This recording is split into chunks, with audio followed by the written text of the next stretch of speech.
to call old heads, where they can't tell the difference between timeless music and old music. Ooh. There is music from 20, 30 years ago that would never evaporate and leave. Not at all. There's Yeah. music from 20 and 30 years ago that should stay 20, 30 years ago. Facts. So yeah, there's a difference between something being timeless and something being old, something feeling rusty. Yeah. Like, it's a difference. Yeah. So. Whoa. Wait, okay, you gotta, for some people who are like that, probably watching this video and they're like, okay, maybe even in a content perspective or a music perspective, they're just like, okay, why can't this video do well now? Or why can this song I made when I was like 13, but I'm 30, work in today's, music? What would you say are differentiating factors between what's rusty and what's like got a little bit of dust on it, but is inevitably still like palatable today? Just paying attention to what the audience that you're trying to reach. I think a lot of times as artists or creatives in general that we get so prideful into the things that we're creating that we're not even packaging it in a way that the people we're trying to get to find this incredible thing that we have to even ever have any interest in it. So I don't, like I said, I don't think anything's wrong with boom bap. I don't think anything's wrong with that genre, but there's certain pockets, there's certain ways to market yourself that you can get a 12-year-old to be like, you know what, I want to go listen to this type of music. If we're moving like a old head, if we're moving like somebody prideful, like I'm just better than everybody because of my musical taste, it's going to come off that way, and you're going to attract those type of people and push away anybody else that doesn't have any connection to it. Because that's how I got into hip hop personally, was that I found artists that were excelling, that opened the door for me to finally go back and listen to a Wu-Tang, to go listen to a Tribe. I couldn't come on my entry point at the generation that I'm in, Tribe being my entry point, or Mobb Deep for a Talib Kweli. That would never be my entry point for my age bracket. Yeah. But now, because people like Cole and Kendrick did what they did so effectively, it made me then go do my research and go back. And now I can actually understand and appreciate what they did. Sheesh. No, that's hard. I think something interesting that you said as well was like, if you walk in a place of pride, that's inevitably who you attract.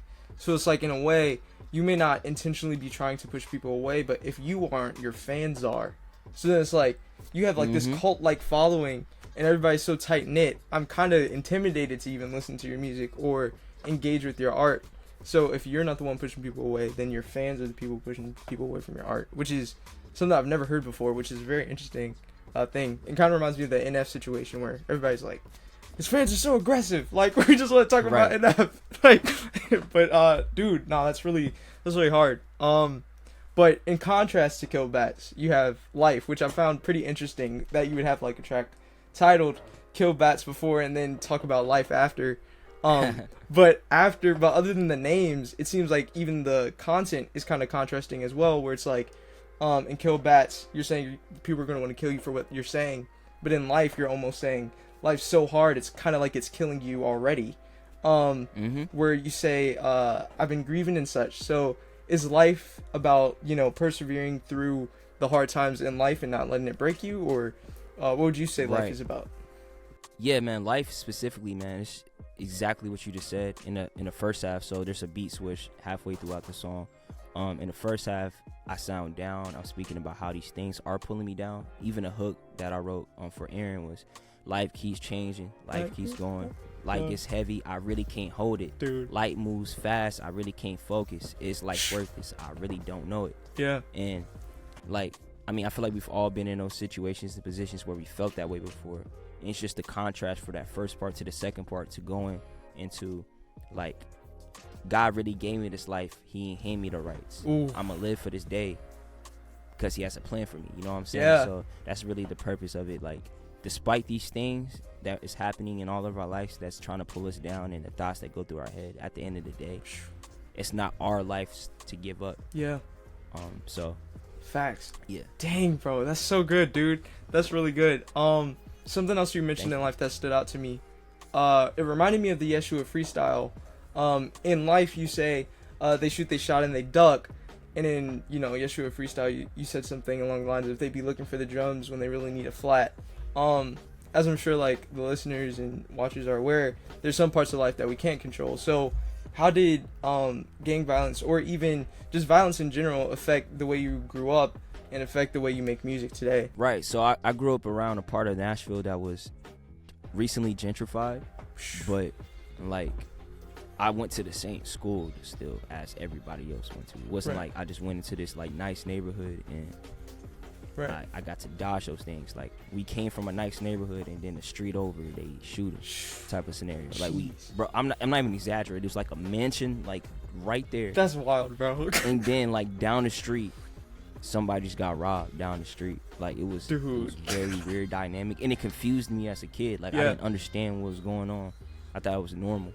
Dude, that's but yeah, just seeing that with the friends and the things that I navigating, going to school, stuff that I would see. I used to have to walk to the center after school after my parents divorced for like aftercare, and just it's crazy to think about literal grown men gang leaders, drug dealers, like at the center, like talking to us, playing with us, trying to like initiate us in, like get us the whole stuff for them, like it was all types of stuff. So yeah. Wait, whoa, that's wild. Yeah, a lot of it's like unavoidable too in those areas. Like my mom and my dad raised me and my sister in a very great way, but they still have to send me away for 8 hours plus. That's raising me more than they are raising me. So that doesn't get talked about enough, bro. But that's another conversation for another day. Dang, bro.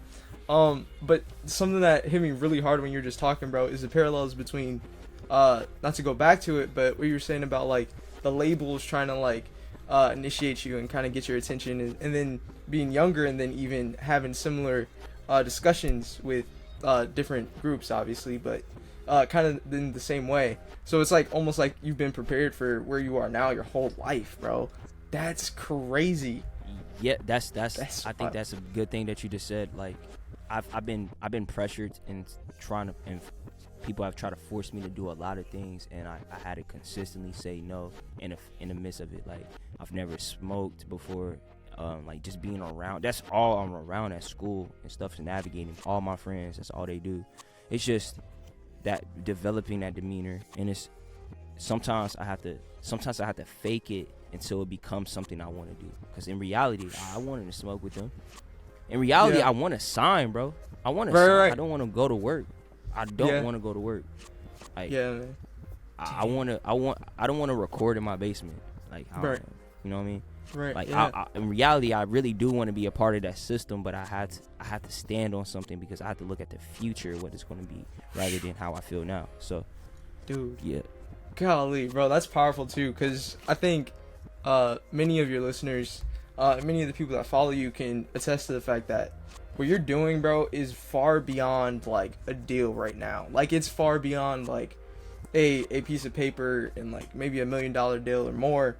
I feel like this is going to be something that's so large that you'll look back at the deals you could have signed and then realize like how small things would be compared to where they're going. That's funny, because like I remember like my first year, and like I think I had like an origin story. Like it was like my first song that did a little something in pop.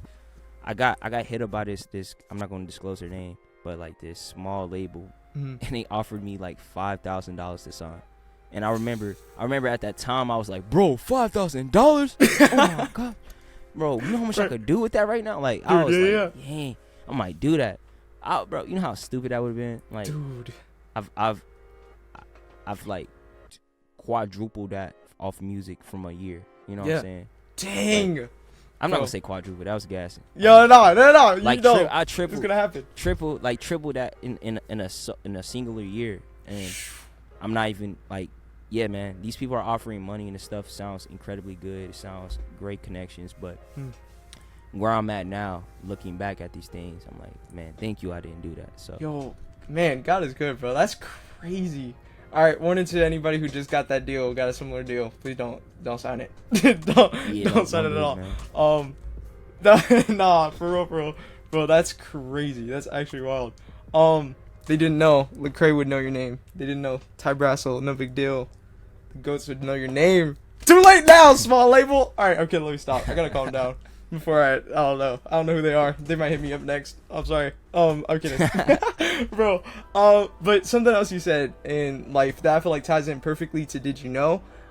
You said you weren't feeling fantastic and you've been dealing with some Duke. And for those who don't know, he's talking Dookie, like things are trash.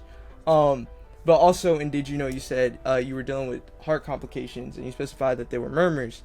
Was that what you were referring to in life when you said this and Did You Know? Like, was that one of the hard things? I really wasn't referring to that specifically, but yeah, when I was born, I was born with a heart murmur, and like basically the doctors told my mom that I was gonna have to be on a machine for at least like soon, like right after birth. Like I'm gonna be on it for a minute, like maybe a couple of years before I get any type of treatment, if it's possible. Dang. And yeah, it just closed.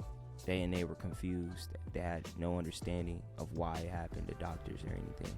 So I was saying in that song, I was like, that was literally the first evidence of Christ in my life, and like I can't deny any of that. So yeah. Dang, man. Wow, that's hard. So it happened within the same year of your birth, or that was like later on? No, like literally at a birth, like as it's happening. Bro, wait, what? Bro, yeah, like that's crazy. So yeah, like the doctors, I don't know like what the utensils or any of that stuff called, but they can tell that I had heart complications, and they could see whatever things they were looking at. And when I came out, it was closed. So yo, that's wild. That's actually crazy. Wow, God is good, man. I think a lot of people overlook the fact that things like that still happen today. Like that God is still moving and still working in ways like that. That's evidence for sure. That's definitely evidence. But dude, I feel like there were these two lines that stood out to me, and Did You Know as well. There was one where you said, yeah, your ego, you had to kill your ego for real. What was that about, and what advice would you give to somebody who's out here right now and they're like, yo, I'm next up, I'm now up, I'm better than everybody? Like, how would you tell them to, stay humble and root themselves in God? Yeah, so when I was younger, I used to dance. Like, that was like my thing. Like, I wanted to grow up and be a dancer. Like, that's what I wanted to do. So I was like very egotistical. Like, yeah. And the problem was I had misplaced ego. I had misplaced pride. I was not like how I thought I was. Like, I wasn't that guy. I might felt like that guy because like these are, kindergarteners and like first and second graders. Right. Like, I'm the coolest guy. Like, of course I'm dancing and stuff. But getting hit with the reality of like where I'm actually at, that was the best thing that ever happened to me, for me to actually start working on the things. And being humble allows you to see yourself from an objective view and what you need to grow in, what you need to be better in. When you're, there's a difference between confidence and being egotistical and prideful. This is a completely different thing. Facts. So I would recommend people like just take a step back, man, and evaluate.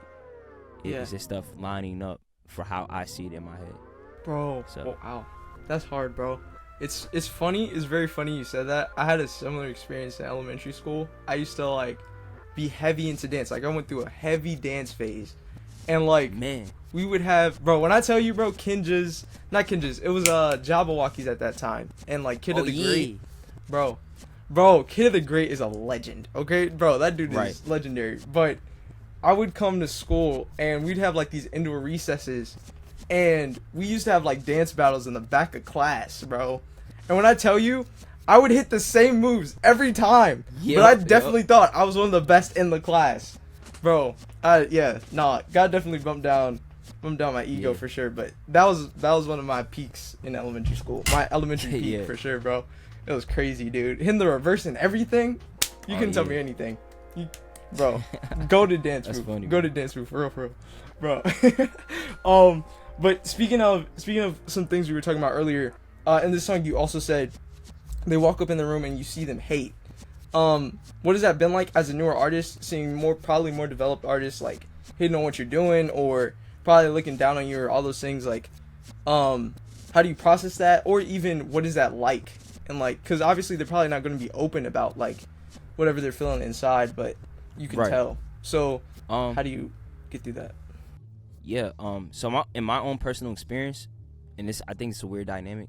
I don't think I would say most of all of the established artists in our space have never given me any type of vibe. If not anything's been incredibly helpful and pouring into me and doing things they don't have to do in any capacity, like just showing mad love. Where I experienced the most hating and the most stuff is